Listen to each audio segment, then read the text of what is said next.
नमस्कार साथियों। जैसा कि हमने एनसीईआरटी भूगोल को शुरू किया था, कक्षा 9th की एनसीईआरटी है। और दोस्तों ये भारत के हर एग्ज़ाम में यहाँ से क्वेश्चन बनते हैं।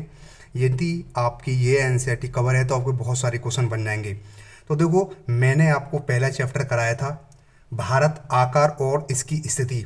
तो दोस्तों, मैंने थ्योरी वाला पोर्शन करा दिया है। अब बात आती है उसके पीछे जो क्वेश्चन दिए होते हैं, तो मैंने क्वेश्चन को कंप्लीट किया है।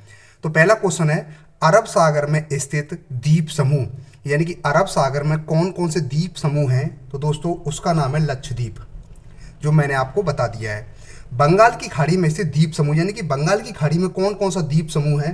तो देखो, ये है अंडमान निकोबार द्वीप समूह, ये आपको पता होना चाहिए। अगला है, दक्षिण में द्वीपीय पड़ोसी देश कौन से हैं, यानी कि भारत का, जैसे कि मैं बात करूं इस तरीके से, ये भारत है और इसका ये दक्षिण वाला हिस्सा है, ये है दक्षिण और ये है उत्तर। तो यहाँ पर इसके आसपास कौन कौन से द्वीपीय देश हैं।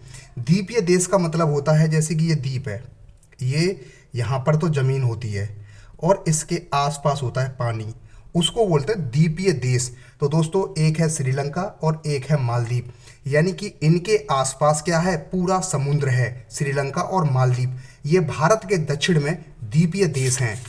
अब हम आगे देखते हैं। अगर दोस्तों अगला क्वेश्चन दिया हुआ है उसमें एनसीईआरटी में, भारत से क्षेत्रफल में बड़े देश कौन कौन से हैं। तो देखो, रूस, कनाडा, अमेरिका, चीन, ब्राज़ील, ऑस्ट्रेलिया, यानी कि ये भारत से क्षेत्रफल में बड़े देश हैं। अगर मैं बात करूं उत्तर पश्चिमी पड़ोसी देश, ये भी क्वेश्चन एनसीईआरटी में पूछा हुआ है कि उत्तर पश्चिमी पड़ोसी देश कौन कौन से हैं। बहुत गर्मी है। उत्तर पश्चिमी पड़ोसी देश हैं, एक तो है पाकिस्तान, एक है अफगानिस्तान, यानी कि ये भारत के उत्तर पश्चिमी पड़ोसी देश हैं।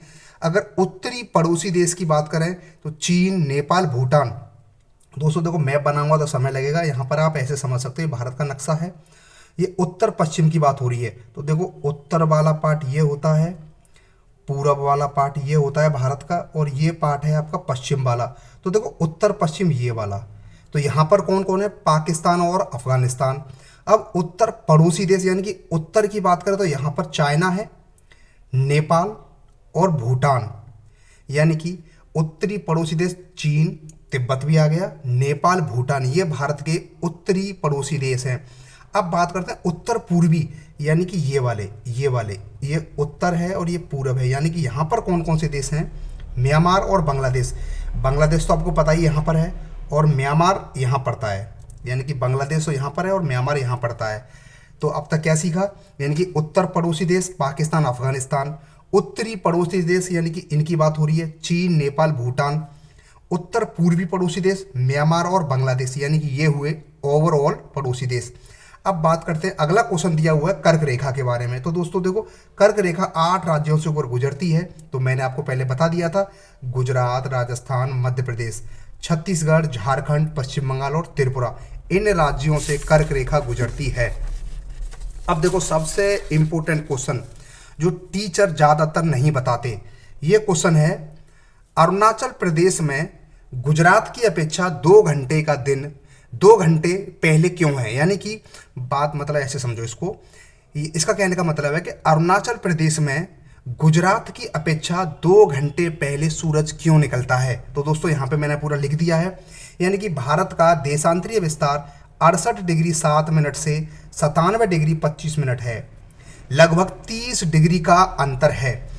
चूंकि पृथ्वी एक देशांतर घूमने में 4 मिनट का समय लेती है, इसलिए 30 डिग्री देशांतर के अंतर के कारण अरुणाचल में सूर्य गुजरात से 120 मिनट 2 घंटे पहले निकलता है। ये तो हुआ लिखा हुआ। अब इसको देखो, समझते हैं। ये मैंने भारत का नक्शा बनाया है। देखो, गुजरात यहाँ पर है, ये है गुजरात और ये है अरुणाचल प्रदेश। देखो, गुजरात में है 68 डिग्री 7 मिनट। यहाँ से अगर गिनती करेंगे 1 2 3 4 5, ऐसे देशांतर रेखा अरुणाचल प्रदेश तक आते आते कितनी हो जाएंगी, 97 डिग्री 25 मिनट, यानी कि ये संख्या यहाँ तक पहुँच जाएगी 97 तक। अब देखो, मैंने लिखा है कितना अंतर है, यानी कि 68 से लेकर के और यहाँ तक कितना अंतर है, 30 डिग्री का अंतर है, यानी 68 से 97 के बीच 30 डिग्री का अंतर है। और पृथ्वी एक देशांतर घूमने में 4 मिनट का समय लेती है, तो 30 × 4 120 मिनट, यानी 2 घंटे। अब देखो, ये तो हुई बात यहाँ तक। अब देखो, दोस्तों पृथ्वी ये है पश्चिमी हिस्सा, ये है पूर्वी हिस्सा। देखो पृथ्वी ऐसे घूमती है, यानी कि पृथ्वी हमारी है ये पश्चिम से पूरब की ओर घूमती है। तो दोस्तों देखो, अब पृथ्वी पश्चिम से पूरब की ओर घूमती है, ये है सूरज। अब सूरज जब यहाँ पर है और पृथ्वी ऐसे घूम रही है, तो सबसे पहले जो हिस्सा आएगा वो आएगा अरुणाचल प्रदेश का। और जब पृथ्वी घूमेगी, धीरे धीरे धीरे धीरे घूमेगी घूमेगी, 2 घंटे बाद सूरज निकलेगा गुजरात में। ये ओवरऑल मैंने पूरा समझा दिया, चाहो तो आप इसे लिख लेना। अब देखो अगला क्वेश्चन आपका दिया हुआ है अभ्यास प्रश्नों में, हिंद महासागर से भारत को क्या लाभ है। दोस्तों देखो पहला लाभ तो यही है, व्यापारिक मार्ग, यानी कि पश्चिम में यूरोप, पूर्व में एशियाई देशों से, यानी कि भारत जो है पश्चिम में तो यूरोप से जुड़ता है और पूर्व में एशियाई देशों से जुड़ता है, जिससे क्या व्यापार को लाभ होता है। अगला मैं बात करूं, सांस्कृतिक संबंध भी बहुत अच्छे रहते हैं इससे, हिंद महासागर से। दोस्तों हिंद महासागर कौन सा है, देखो ये वाला, यानी कि ये भारत के जो दक्षिण का है, ये है आपका हिंद महासागर। ठीक है, यहाँ पे मैंने आपको समझा दिया है, ये आपका हिंद महासागर है। यानी कि भारत को हिंद महासागर से 3 लाभ मिलते हैं और तटीय सीमा का लाभ मिलता है, यानी कि यहाँ पर आप मछली पालन भी कर सकते हो। भारत की तटीय सीमा 7516 किलोमीटर की है, तो इसको आप नोट कर लेना। अब बात आते हैं मानचित्र कौशल को लेकर, इन्होंने कई सारे क्वेश्चन दिए हैं। तो देखो अरब सागर और बंगाल की खाड़ी में द्वीप समूह कौन कौन से हैं। दोस्तों अरब सागर में कौन सा द्वीप है, यानी कि अरब सागर में कौन से द्वीपीय राज्य हैं और बंगाल की खाड़ी में कौन से द्वीपीय राज्य हैं, इनका आपको कमेंट करना है, मैंने आपको बता दिया है।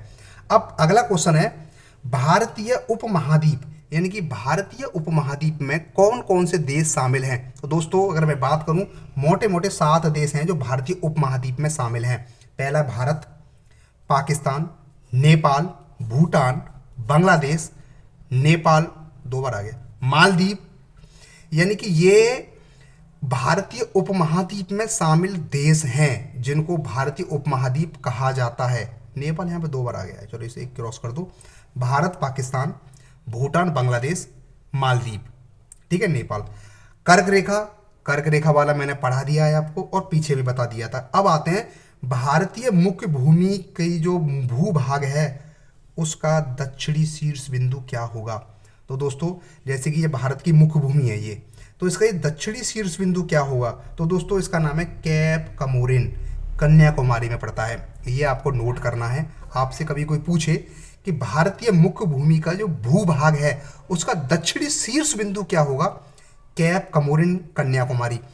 अगर आपसे पूछे कोई कि भारत का सबसे दक्षिणी बिंदु क्या होगा, तो इंदिरा पॉइंट ये है ग्रेट निकोबार में।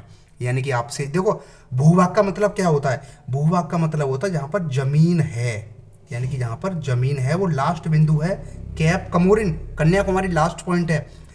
अब ये भारत का दक्षिणी बिंदु, तो दोस्तों ये भारत 8 डिग्री 4 मिनट तक तो है ही है, ये मैंने आपको बता दिया था। यहां से भारत शुरू हो जाता है।